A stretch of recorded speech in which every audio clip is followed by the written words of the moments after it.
Good evening, Malaysia. I'm Raimi bin AZMI, your host for tonight on our special report, Invested in Deception, Unveiling Online Investment Scams in Malaysia. We dive deep into the growing digital threat costing Malaysia millions. Here is a footage that fraud using online scam to scam people. Polis Putrajaya menerima 137 laporan kes penipuan atau skam membabitkan kerugian lebih 8.2 juta ringgit dari awal tahun hingga bulan lalu. Jumlah kerugian jenayah itu meningkat mendadak berbanding kerugian 2.5 juta ringgit dan 2 juta ringgit direkodkan sepanjang 2 tahun sebelumnya. Di Putrajaya ni saya cara jelaslah. Untuk makluman Ustaz lebih kurang kan 75% ialah banyakkan pejabat awam dan daripada kes-kes kita tu 52% ialah melibatkan penjawat awam lah berbanding dengan ini. Jadi bagi saya apa tindakan yang perlu ialah kita sama-sama beringatlah.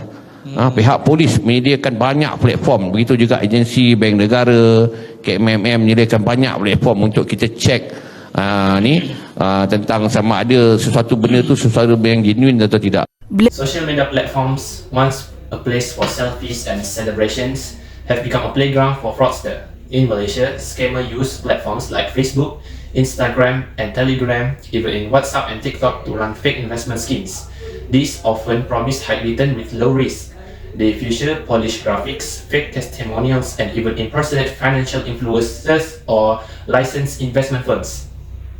Take the case of a 2023 scam involving Profitgram, a fake investment ad promoted heavily on Facebook. Hundreds of Malaysians were duped into transferring funds only to see the platform vanish overnight. The countermeasures? All platforms must increase content moderation using artificial intelligence.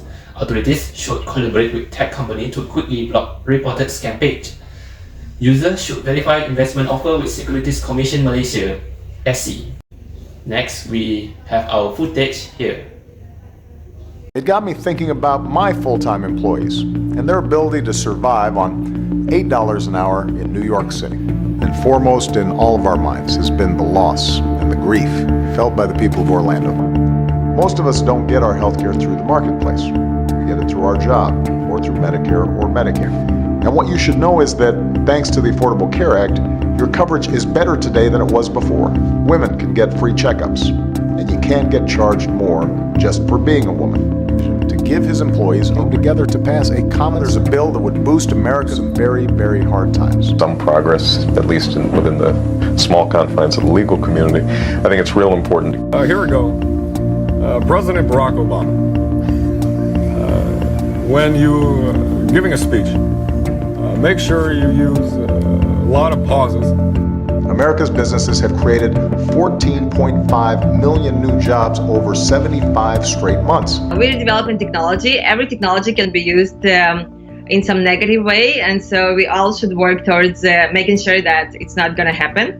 And even one of the interesting directions is that once you know how to create something, you know how to reverse engineer it.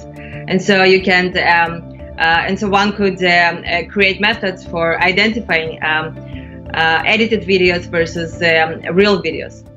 Artificial intelligence, our greatest innovation, now in the wrong hands.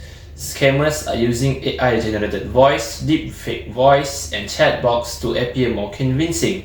Imagine receiving a call that sounds like your financial advisor, but it's actually a voice clone generated using just 30 seconds of the audio. AI-powered bots can also automate phishing chats or impersonate support agents from banks and investment firms. This complicates detection as the traditional filters often fail to catch such advanced fraud. AI makes it faster, scalable, and frighteningly realistic. What's needed? We need AI to fight AI, investing in deepfake detection tools, AI scam filters, and real-time voice authentication system. Next, we have our footage here. We're continually being bombarded with suggestions about what we might do. Go jet skiing, study in Colorado, visit the Maldives, or set up a tech company out west. The modern world makes sure we know at all times just how much is going on out there. It's a culture in which intense and painful doses of FOMO, or fear of missing out. Now let's talk about people like Mr. Ahmad. Mr. Ahmad, a 58-year-old retired, lost $20,000 in a fraudulent crypto investment. Why him? These are the psychological factors include fear of missing out, as we know as FOMO, on fast gains, trust in authority figures, especially when scammers impersonate public personalities, financial insecurity, making high returns too tempting to ignore, cognitive overload, where sophisticated visual and terms create a false sense of legitimacy. Understanding this trigger is a key to building emotional intelligence. Understanding this trigger is key to building emotional resilience in digital literacy programs. Last but not least, let's talk about cybersecurity framework. So how do we protect ourselves? Let's break down a robust cybersecurity framework. For organizations, they can conduct employee training on identifying scams. They also can install email and web filter to block suspicious domains. Other than that, they can use two-factor authentication and transaction monitoring. For the individuals, we can verify investment sources with official regulatory bodies, and then avoid clicking on unsolicited links or joining random investment groups. Last but not least, we can report any suspicious ads or messages. That's all from me. Thank you.